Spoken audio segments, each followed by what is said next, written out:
এটুকু বলতে পারি, হুমায়ুনের অ্যাডভোকেট হিসাবে প্রথম মামলায় জিতেছি, তার অর্ডার কপি আছে। দ্বিতীয় মামলা যেই যতই করুক সে হারতেই থাকবে। এদের পাখনা গজিয়েছে, খোদা মালিক হুমায়ুন কে সাথ আছে। আমি অ্যাডভোকেট আলী আব্দুল চাঁদ হুমায়ুন কবিরের অ্যাডভোকেট হিসেবে লড়কে লেঙ্গা হাইকোর্ট মে। কিন্তু আপনি আজ পর্যন্ত বাংলার বুকে ভালো কাজ যে করে তার পোঁদে বাঁশ যায়। কিন্তু কিছু মানুষ বলছে যে না এটা করতে দেবো না, বারবার এই কলকাতা হাইকোর্টের দরজা খটখটাচ্ছে যাতে এই মসজিদটা না করতে পারে। দেখুন, একটা কথা আছে, মমতা ব্যানার্জি সরকারি টাকায় মন্দির করলে লীলা। মমতা ব্যানার্জি জনগণের হিন্দু মুসলমানের টাকায় দীঘায় মন্দির করলে লীলা, আর হুমায়ুন কবির বেলডাঙ্গাতে মসজিদ করলে বিলা। অর্থাৎ নাই কাজ তো খইবাজ, বাঁশ কোথা না ঝাড়ে ওই সব টেনে হুমায়ুনের পেছনে দেবার চেষ্টা করছে। কিন্তু जिसके साथ খোদা है, जिसके साथ मालिक है, रोकने वाला कोई नहीं है। আমরা দেখলাম যে বর্তমানে পশ্চিমবঙ্গে ধর্ম নিয়ে রাজনীতি চলছে একদম দিনের আলোর মতো পরিষ্কার। আর এই ধর্ম নিয়ে রাজনীতি করছেন মাননীয় আর উৎপলনী দুটি দল, এক তৃণমূল এক বিজেপি। দেখুন, পশ্চিম বাংলায় বামফ্রন্ট 34 বছর রাজত্ব করেছে, ধর্ম নিয়ে রাজনীতি হয়নি। পশ্চিম বাংলায় তার আগে 30 বছর কংগ্রেস রাজত্ব করেছে, ধর্ম নিয়ে রাজনীতি হয়নি। কিন্তু এই শনি মুখ্যমন্ত্রী, এই অভিষেকের মা, অভিষেকের পিসি, এই ডাইনি মুখ্যমন্ত্রী, এই ঢেমন মুখ্যমন্ত্রী, এই চাকরি চোর মুখ্যমন্ত্রী, এই তামান্না হত্যাকারী মুখ্যমন্ত্রী, আনিস খান হত্যাকারী মুখ্যমন্ত্রী, বকটুই হত্যাকারী মুখ্যমন্ত্রী এবং অভয়াকাণ্ড হত্যাকারীর মুখ্যমন্ত্রী, সেই মুখ্যমন্ত্রী জবে থেকে এসছে বাংলায় ধর্মের রাজনীতি শুরু করে দিয়েছে। কোন না হারামজাদা বলেছিল যে তুমি ইমামদেরকে টাকা দাও, মুয়াজ্জিনকে টাকা দাও? কোন মুসলমান বলেছিল? মমতা ক্ষমতায় আসার আগে কি মসজিদগুলো চলতো না? ইমামরা নামাজ পড়তো না? অতএব উনি প্রথম ঘোষণা করে দিলেন। কলকাতা হাইকোর্টে মামলা হলো, তখন বললেন না আমি এটা নিজে সরকার থেকে দিচ্ছি না, এটা ওয়াকফ থেকে দিচ্ছি। পাল্টি খেয়ে গেল। আবার তারপরে উনি ইমাম ভাতা দিয়ে শুরু করলেন, শেষ না ব্রাহ্মণ ভাতা দিয়ে, অর্থাৎ ব্রাহ্মণ যারা পুজো করবে তাদেরকে দিয়ে। আবার এতেও থেমে থাকলো না, তারপরে উনি হঠাৎ করে পুজো কমিটি তাদেরকে 80 থেকে শুরু করলো। এবছরেই 80 দিই না, 85 দিই না, 90 না, 95 না, 1,10,000। মনে হচ্ছে ওর বাপ্পের টাকা ক্যাশ ক্যাশ করে গুনে দিবে, মনে হচ্ছে ওর খালু আপ্পার টাকা ক্যাশ ক্যাশ করে দিয়ে নেবে। মমতা ব্যানার্জির টাকা কি নবান্নের ছাপায় নাকি? নাকি ওর বাপ রেখে গেছিল? হ্যাঁ, নাকি অভিষেকের বাপ রেখে গেছিল যে খ্যাস খ্যাস করে? এ টাকাও মমতা ব্যানার্জি কালীঘাটে ছাপায় না, এ টাকাও মমতা ব্যানার্জি নবান্নে ছাপায় না। জনগণের টাকা, মুসলমানের টাকা, হিন্দুর টাকা পুজো কমিটিতে। কোন পুজো কমিটি চেয়েছিল? মমতা ব্যানার্জি ক্ষমতায় আসার আগে মা দুর্গা কি পুজো হতো না? নাকি ক্ষমতায় আসার পরে মা দুর্গা খেতে গেলে আমি মা দুর্গা, আমি বাপের বাড়ি এসছি, আমি আমার ছেলেপিলি নিয়ে এসছি, তুই টাকা দে নাহলে পুজো হবে না। দেখ কার্তিক গণেশ সব এসছে, তুই টাকা দে। মমতাকে কেঁদে কেঁদে বলেছিল নাকি মা দুর্গা যে টাকা দিতে? তাহলে তুমি টাকা দিলে, আবার তাতেও ক্ষান্ত হলো না।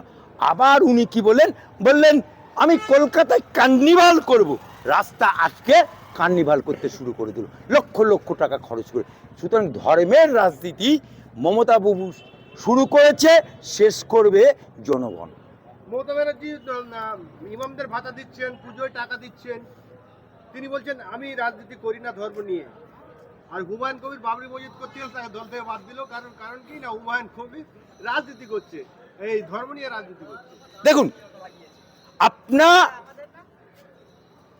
মিষ্টিতে ইঁদুর পড়েছে এটা যদি কেউ বলে তাহলে তার মিষ্টি কেউ খাবে? নিজের মিষ্টিতে ইঁদুর পড়েছে, সেই মিষ্টিটা যদি প্রকাশ হয় যে মিষ্টিতে ইঁদুর পড়েছে, তাহলে সেই মিষ্টি খাবে? সে খাবে না। সুতরাং উনি এখন बिल्ली 1000 चूहा के बोल रहा है मैं हज में जा रहा हूँ। সেই রকম ব্যাপার মমতা ব্যানার্জি হাজার ধর্মীয় রাজনীতি করে লাস্টে হুমায়ুন করলে, মানে মমতা ব্যানার্জি করলে লীলা আর হুমায়ুন করলে বিলা। আমার কাছে খবর নেই, আমি এইটুকু জানি মামলা অ্যাফার্ম করেছে, ফাইল হয়নি। যিনি বলেছেন মামলা হয়েছে, শুনানি হবে, তিনি মনে হয় উকিল না, তিনি কোকিল। কারণ হাইকোর্টে মামলা ফাইল হবে, এখন নেটের যুগ, আপনি নেট সার্চ করে দেখুন যে মামলার নম্বর এবং শুনানির তারিখ এবং মামলার স্ট্যাটাস আছে কি না। সুতরাং মামলা অ্যাফার্ম হয়েছে, ফাইল হয়নি। মামলা অ্যাফার্ম মানে বে করা একটা জিনিস আর মনা হওয়া একটা জিনিস। বে করার মাত্রই মনা হয়ে যাবে নাকি? বে করলে কি মনে হয়ে যায় নাকি? এরা এরা এমন ধরনের কোকিল যে বে করি বলে মনে হয়ে গেছে, মনে হয়ে গেছে, এরা এই ধরনের কোকিল, সেই জন্য এরকম। তবে এটুকু বলতে পারি, হুমায়ুনের অ্যাডভোকেট হিসাবে প্রথম মামলায় জিতেছি, তার অর্ডার কপি আছে।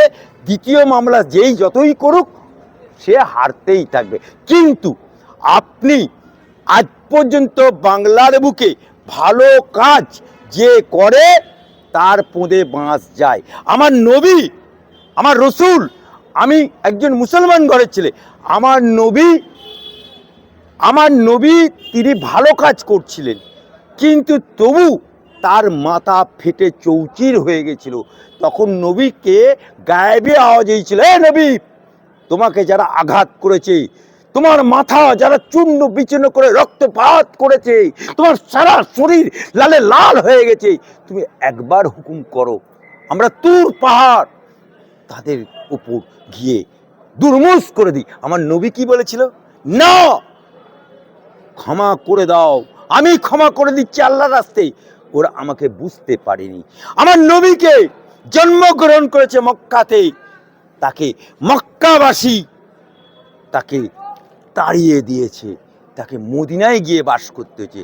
তার নবীর উম্মত হিসাবে আমি অ্যাডভোকেট আলী আব্দুল চাঁদ, নবীর উম্মত হিসেবে হুমায়ুন কবির সে আল্লাহর ঘর করছে, সে কোনো কারুর ঘর করছে না, তার নানির ঘর করছে না, তার চাচির ঘর করছে না, তার বাপের ঘর করছে না, সে আল্লাহর ঘর করছে। সেখানেও বাধা, তা এ বাধা जिसको साथ खोदा है, जिसको साथ मालिक है, रोकेगा कौन? আর जो ব্যক্তি মুসলমান হোক আর যেই হোক, আজকে তাকে প্রশ্ন করতে চাই, তাকে ভারতবাসী হিসেবে প্রশ্ন করতে চাই, পশ্চিম বাংলার অধিবাসী হিসেবে প্রশ্ন করতে চাই, হাইকোর্টের আইনজীবী হিসেবে করতে চাই। যখন মমতা ব্যানার্জি মন্দির করলো, পুরীর মন্দির, জগন্নাথ দেব মন্দির, সেটা তুলে নিয়ে এসে দীঘায় করলো, তখন এই হারামজাদারা কোথায় ছিল? সরকারি টাকায় মন্দির করা যায়? হাইকোর্টে গেলাম, দেখাতে পারবে? হুমায়ুন তো সরকারি টাকায় করছে না, সে তার বাপের টাকায় করছে, সে তার নিজের দানের টাকায় করছে। কিন্তু মমতা ব্যানার্জি জনগণের টাকা, মুসলমানের টাকা, হিন্দুর টাকা, সকলের অধিবাসীর টাকায় জগন্নাথ দেবের মন্দির করে, তখন এই হারামজাদারা কোথায় ছিল?